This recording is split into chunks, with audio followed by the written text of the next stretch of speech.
All right, well, got all my bearing parts. That way we can assemble, or got all my deck parts. That way we can put these spindles back together. On the list, if you look, we have 12, actually the top one there is the jam nut for the draft arms.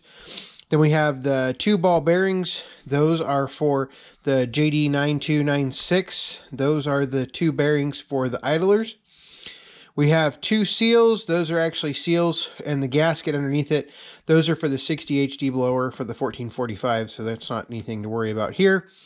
And then we have 3 seals. Those are either the upper or lower seals, and $18 a piece for the spindles here. Ball bearings, 6 of them at $944, $940 each for $56.40. 12 nuts, 12 lock nuts, 12 bolts, a deflector that I bent on the previous one, and then the 3 seals for the top or bottom. Total was after tax was $279.07. And this invoice contains an 83-cent discount.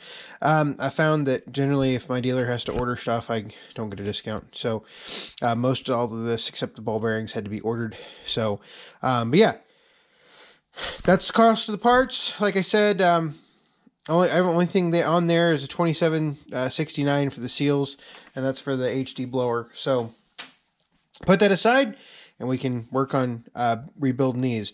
How I'm going to work these videos is actually what I'm going to put this one back together off camera. That way I know what I'm doing. And then I'll probably release, I'll talk about the process on the end of this video. And then I will go make another video showing me taking apart a spindle and putting a spindle back together. So, I don't know if that'll be 2 separate videos or 1 video, whatnot, but I'll figure that out time-wise. But this video will only be kind of overall description. I'll probably go into some detail on taking the spindles off of the deck, things like that. All right, well, this isn't going exactly as planned because I couldn't remember how to put the stupid thing back together. So I actually took out the middle spindle so I could figure out how it went back together. But I have the first spindle done and installed back in the deck. That leaves us with 1 spindle that I can do on video. I can take that one out on video, and I can rebuild this one on video, and actually mostly take it apart on video as well. But there it is, nice and quiet. It is a little tight. I double-checked all of my... I double-checked all of the bolts and washers and everything. I think that's just how it's supposed to be. So it is a little tight, but at the same time, I mean, it's a lot quieter than it was. So, yeah, I'm happy. It's got grease in it. I'll probably run it for 20-30 minutes and grease it again and kind of go from there. So, all new hardware. Obviously, I didn't get rid of the ring or anything. But all new through deck bolts because the old carriage bolts are pretty much worn out. And if you want to look at it from the top, you can see the new carriage bolts. And then, like I said, it's a little tight, but I'm not too concerned about it. Because I mean, if you feel some of the other decks, they're that pretty much that tight. So I mean, we'll see. When we put it on the 455 the first time, if it stalls the engine out, then we know we've got a problem. So, yeah.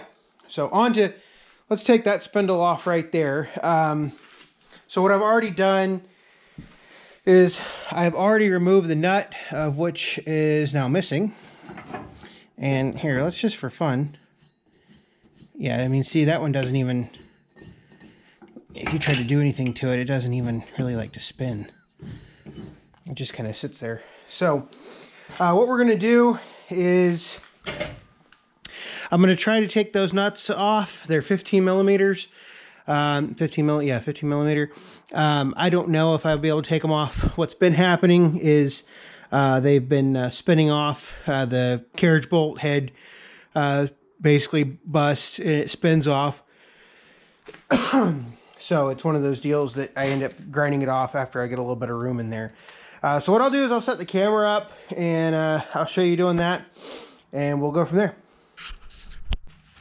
All right, now I will freely admit that I have never rebuilt these spindles before, so if you see something in this video that I did wrong, feel free to call me out on it. I don't care. So what I'm going to do, that's already set to tighten. I'm going to need a new set of gloves here.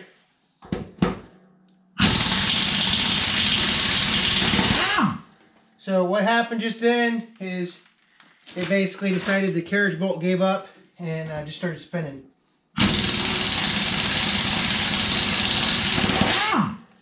Same thing there.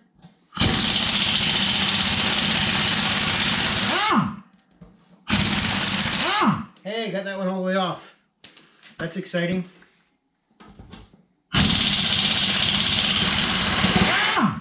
And that one busted.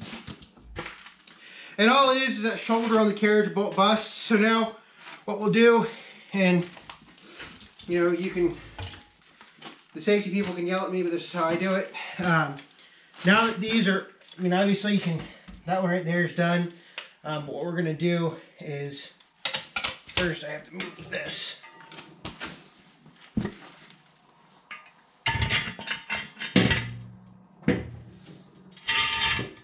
This deck is actually pretty good about staying up itself, so I'm not too terribly concerned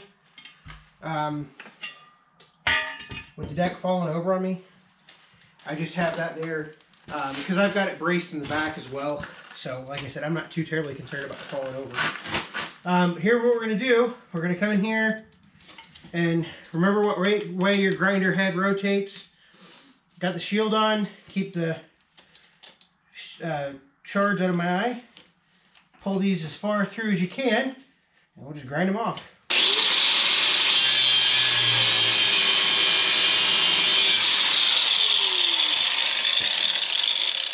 Pretty easy stuff. It's a little bit of a pain, but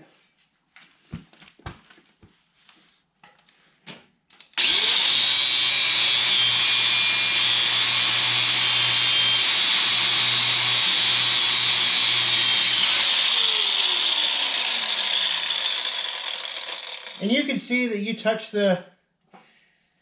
touch the support ring, and you do touch the mandrel, but overall not a huge deal.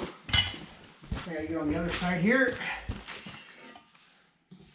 Now this is the one where I just have to look away because of the way the filings go.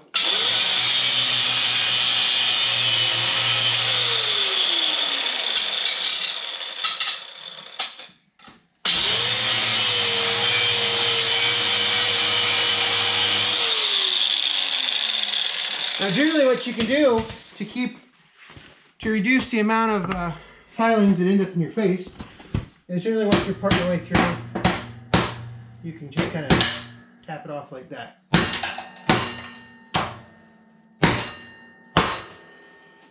So all the bolts are out, and once I figure out where I've put my rubber mallet, I can take my rubber mallet,